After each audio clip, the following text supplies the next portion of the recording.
Donc si chacun de nous pouvait concevoir et avoir cette idée que il y a cette notion de responsabilité, je suis responsable de ma vie. C'est pas mon mari, ma mère, mon frère ou la voisine. C'est ma vie, donc c'est moi je suis responsable. S'il m'arrive quelque chose, quel qu'il soit, je suis responsable. Je ne peux pas mettre ça sur le dos de l'autre. S'il m'arrive quelque chose, ok, lui il a fait quelque chose peut-être de mal, c'est sa responsabilité. Mais moi, pourquoi j'en arrive à cette situation? Pourquoi je suis là et que ça me fait du mal ou je souffre? Je suis aussi responsable, donc je dois me poser des questions, je dois me remettre en question. Sinon, c'est toujours la faute des autres et on est toujours des victimes. Oui, et ça, j'ai pas envie, moi. Non, moi, je vais être, comme je disais, et je le dis tout le temps, le sujet de mon verbe.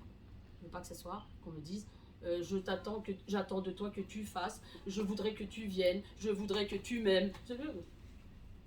Non, non, ben non, non, non. C'est ce que moi, il me semble être bon pour moi. Et si je nourris mon âme de ce dont elle a besoin, ben je vous promets, vous pouvez demander à certaines personnes qui me connaissent très bien, ben ça marche comme ça. C'est pour ça que je m'attache à ça. Parce que ça marche. Que les gens qui pensaient que ça ne marchait pas, après quelques séances déjà, bon, je ne suis pas là pour faire la promo de mon travail, c'est juste que, voilà, c'est ce projet de vie. Et c'est ça que j'écris là. Pas dans les détails. Je dis que ce que j'ai envie de dire, et peut-être qu'un jour j'en dirai plus, j'en sais rien, pour une deuxième. Mais en tout cas, j'ai écrit cette histoire, c'est l'histoire du départ jusqu'à un moment donné. Voilà. Et que cette histoire nous a marqué dans le corps. Elle ne nous a pas marqué que là. Elle est là, mon histoire. Entre autres, par exemple, moi j'ai somatisé, j'ai fait une maladie. Donc toute mon histoire est là. Quand je nais, que ma mère a déjà perdu un enfant de 7 ans, qu'elle a son deuxième, le grand, il y a un père d'un autre, et que moi j'arrive, elle n'a pas tout à fait le deuil de son premier.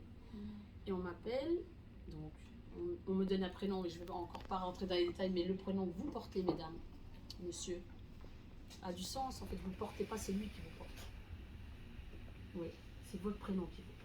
Il ne vient pas de n'importe où non plus. Et si vous penchez un petit peu sur votre prénom, vous allez voir d'où, qui m'a donné, où j'étais. Vous verrez qu'il vous dit quelque chose, ce prénom.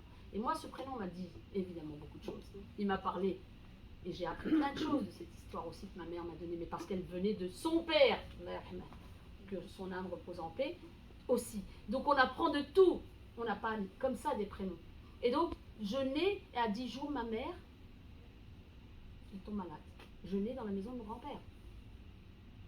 Et bien quand je tombe malade et que je perds cette maman, elle n'est plus là. J'ai 10 jours. Heureusement que j'ai une grand-mère et une tante à ce moment-là. Mais cette grand-mère, cette maman est partie pour moi. J'ai 10 jours. Elle est partie. Et bien là, je commence à m'écrire une histoire en réalité. Elle n'est pas là. Donc qu'est-ce que je vais faire en tant que bébé? Et c'est ce que font les enfants. Je vais me raconter une histoire. Qu'est-ce que je vais faire? Ben, je vais tout faire pour la garder.